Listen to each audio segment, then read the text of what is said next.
Okay, this is part 2 of desktop. Now we're going to focus on the trading aspects in desktop. Now if you look here, I added some fills. I put some fills in here, so my fill window now has some fills here in the silver. I'm going to go ahead and click this up here in the DOM here. This is where, again, you can get the different buy sells. If I just want to liquidate the 8 lot that I have, if you look on the right hand side, I see that I'm long 8 and an average of 2603. And again, left clicking there, I can get some more symbol info if I need the contract specs, what are the hours, when's expiration. And I can go, also give you a quick list on do I want to jump to silver here. But if you look to the blue, I've linked this with my quote board so I can jump around easily by just selecting symbols on my quote board to get that changed. I'm going to drag this over here closer to my quote board just so we can kind of see how people can get things set up differently.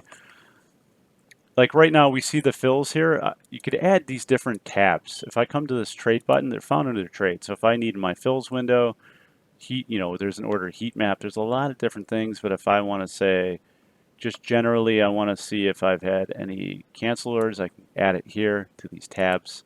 And we could separate these out again. If I'm like, okay, I want my fills down here. I want my orders, all my order info here. If I want to see, so again, preference, how you want to set it up. But let's focus on the DOM for trading here.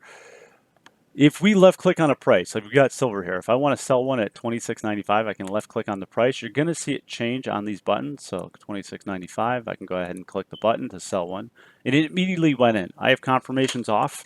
So this is again a preference that you can have on or off in those preferences down here. I see that I'm selling one here at $26.95. I can see it also in my book here. If I go here and I go to orders, what am I doing here? Actually, maybe I want something as simple as orders working. Go ahead and add that tab. Now I see that. This is good to see actually because I'm looking at my PSS spread 2 account right here. This one defaulted to, I've got a lot of accounts, so I'm just going to look at this account. I could set it to all if I have a lot of accounts again. We'll go ahead and put that there. So I'm working to sell the silver here. We see the prices. See what we got there. If we needed to add more to this working tab, we can go ahead, left click these 3 dots, go to manage columns, and this is where you can add the different columns as well. And this is where you can also get to the different settings as well as download reports. Okay, I'm jumping around here, but let's say here, we see we're long 8. We see we're on to the right of this long 8 with our P&L, you'll see that 1. This is just saying, hey, I've got one order working. I can cancel it from here if I want, like I just did. Say I want to put one at 26.96, I can go ahead and left click there and drag over as well. And now I'm clicking there. So I can click or I can drag. Now I've got confirmations on there. You can right click on them to cancel as well. If you want to use OCOs, anything like this nature here, you're going to look down here where this is where you can change your quantities. You can have default button sizes, like if I'm always using 2, 5, 10. This is where you can immediately have those hot buttons there. If I'm using stops, this are stop limits. I could put those here. Day orders, icebergs, those are going to be found under there under duration if I need good till cancel. Trailing limit, do I use trailing limits? And if you click on it, right, if you go to the right of it, do I want to use a trailing stop? Do I use trailing stop limit? There's different settings here. And once it's highlighted orange, it means you're using it. So if I want to do a trailing limit here, 26.88, buying 10, you'll see now I'm working a trailing limit. It's set to work off. I have it defaulted to using the best bid and ask, or it's based off, the trail is based off your bid. You could also click on the order when it's working as well. If I double click on it, I can get more info on it by clicking that I, and I could see, okay, I'm working this order here. I've got a trailing offset of 4 points. And unclick if we don't want to use trailing limits.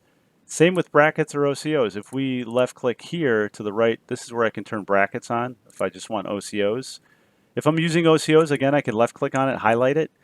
And if I want to use an OCO, I can say, okay, I'm going to drag here. I'm going to sell 10 here. Now, if you look, this little link is a different color. It's hard to see, but if I come over here and I drag one over here, this link is also the same color.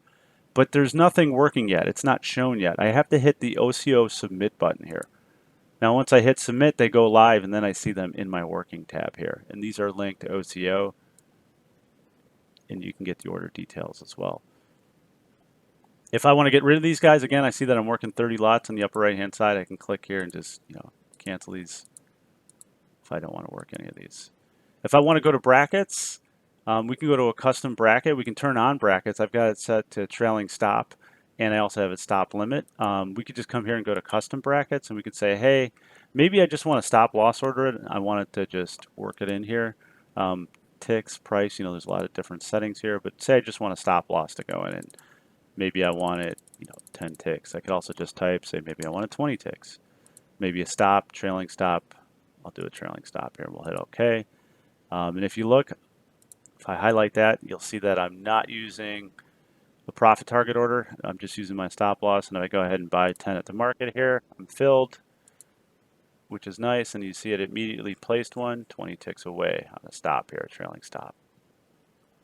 Now, if I don't want to use it, I can uncheck. If I want to park orders, I can highlight the park and I can just create my orders and say, hey, maybe I want to buy 10 here, but I don't want to do that right now. I'll uncheck park.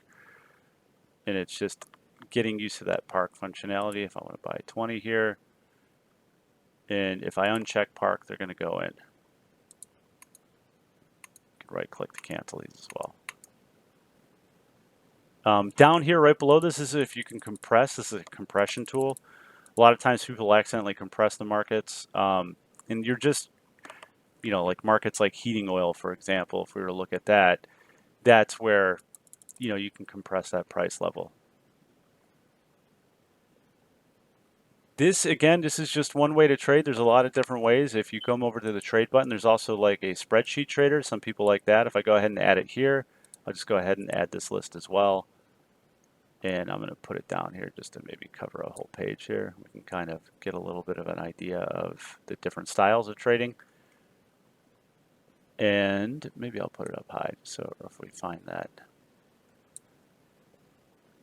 Bring it up here. And if I want to sell one here, I see I'm working silver here instead of that. I like this idea better. I can left click here and say I want to put a buy here, buy one. You see it working. I'm working one here below the market. Say I want to sell one here. Just immediately want to sell. You can do that as well. I see my open position, open trade equity. So there's a lot of different views, a lot of different customization of what you like.